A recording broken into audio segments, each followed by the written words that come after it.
My guest today is a very interesting man that I've personally known for over 20 years, and I hold him in great esteem and regard. He's a person who's done some amazing things with his life. He's been a professional rugby league player, a personal trainer, he's a gym owner, and also now works in the mental health space. And he's got some really interesting insights that he's extracted from his many, many years of working with people in relation to happiness and depression and resilience, most importantly. So it's my very great pleasure to introduce you to Shannon Nevin.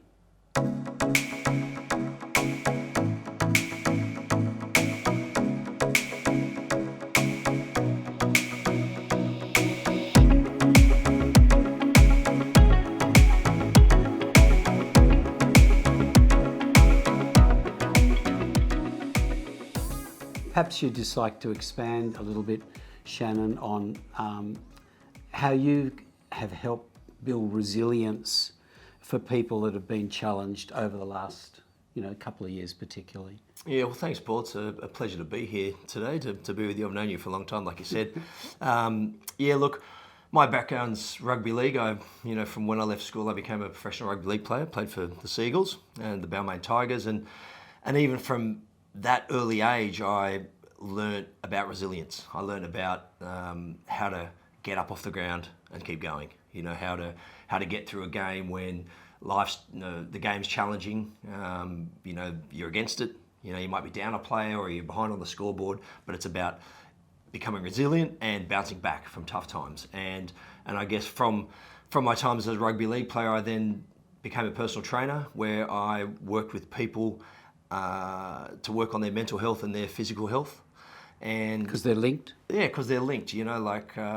Most people think personal training is all about physical fitness, but as I've gone through the years for over 20 years as a personal trainer, there's mental fitness as well. There's a mental fitness component that's a huge component of people's lives as well.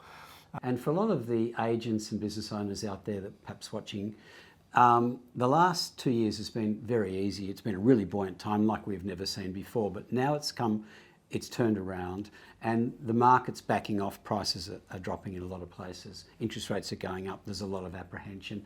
Agents are going to be challenged big time, so they've got to read, and they'll be challenged mentally. What would be your advice to them if they're in their offices going, oh my God, how am I going to get through the next 6 months? What will I do? How will I survive? How will I cope?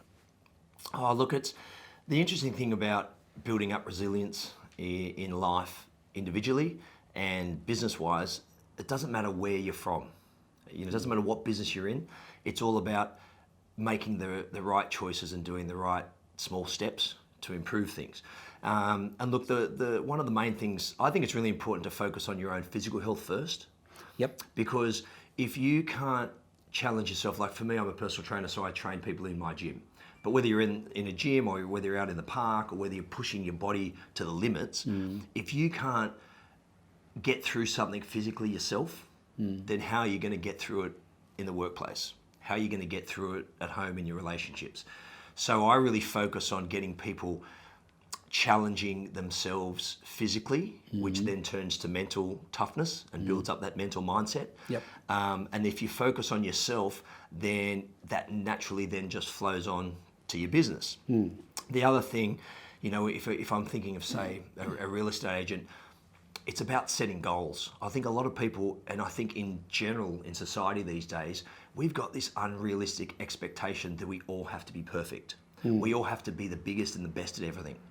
As a real estate agent, you have to be selling more properties than anyone. You have to be making more money. You have to be driving the better car. You have to be... Pressure, and it just puts pressure on ourselves. So I think for a lot of us, especially in business, we have to draw it back a little bit and be a little bit more realistic in what we're trying to achieve, and then even starting with some goal setting and starting with some realistic goals that are achievable, rather than going, I want to sell more houses by the end of the year, maybe next week I want to get a listing.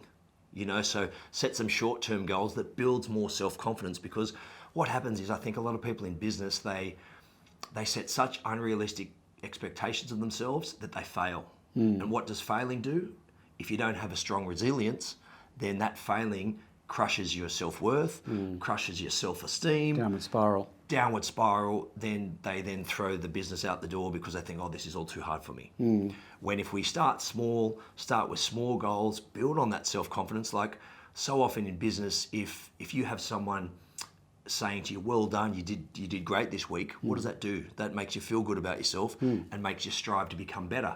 But if you're consistently failing and setting such high, unachievable goals, then it ends up doing the opposite. You end up just falling in a heap, and then business becomes a real struggle. So am I right in assuming that, and you touched on this, that a lot of blokes feel it's a sign of weakness to ask for help, but actually it's being strong. It's easy not to do something.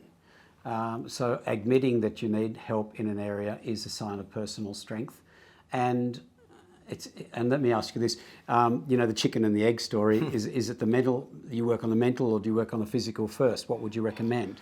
I work on the physical first. I think it starts with the physical because it's the easiest thing people can work at.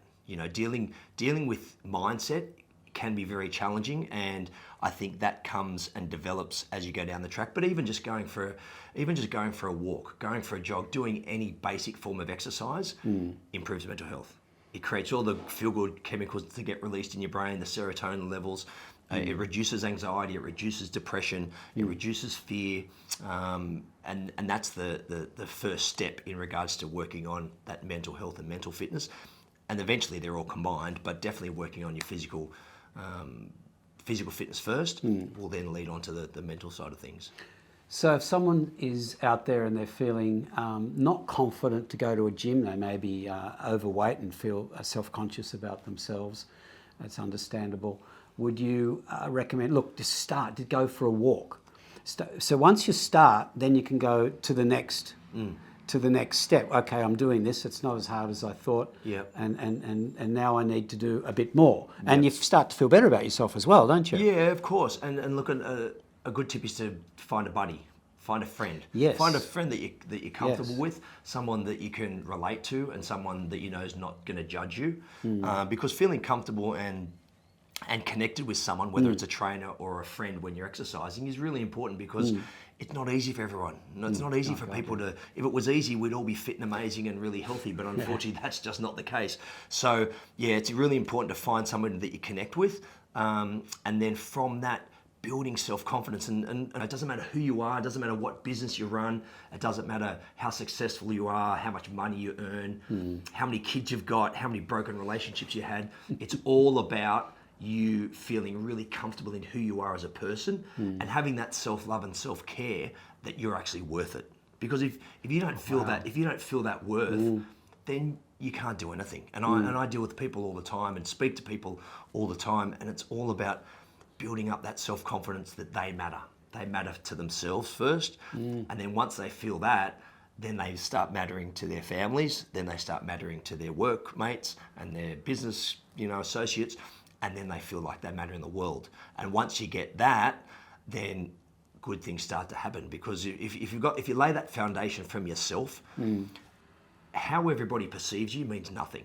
We live in this world where we are so focused on how our neighbours or our business competitor, how the other agent sees us, or how many houses we're selling compared to them, or like you said, who's got the best car. It's not about that. It's about feeling comfortable within yourself first. And if you can get that self-worth and that self-love happening, then you're going to notice it in every aspect of your life, in your relationships, in your work. It's going to be tenfold down the track. Incredible words of wisdom. Okay, so what was the Facebook site again for people to It's check Shannon in? Nevin Wellbeing. Shannon Nevin Wellbeing on Facebook, and then you were telling me earlier you post things daily on that, do you? Yeah, look, my background, I'm a former rugby league player. I'm a personal trainer for over 20 years. I'm a father to 5 kids, including a couple of step kids, and I'm a founder of Walk and Talk for Life. So I combine all those things together in my experience, and I'm not an expert in anything, but what I'm good at is trying to use everything that I've learned in my life to try and help people like you watching this become better versions of themselves, So that's why I've been put on this earth, just to try and help people become better versions of themselves. You're an authentic, good, human being, and it's a pleasure to know you. Oh, thanks, Thank you Paul. very much for coming in. Awesome. Thanks.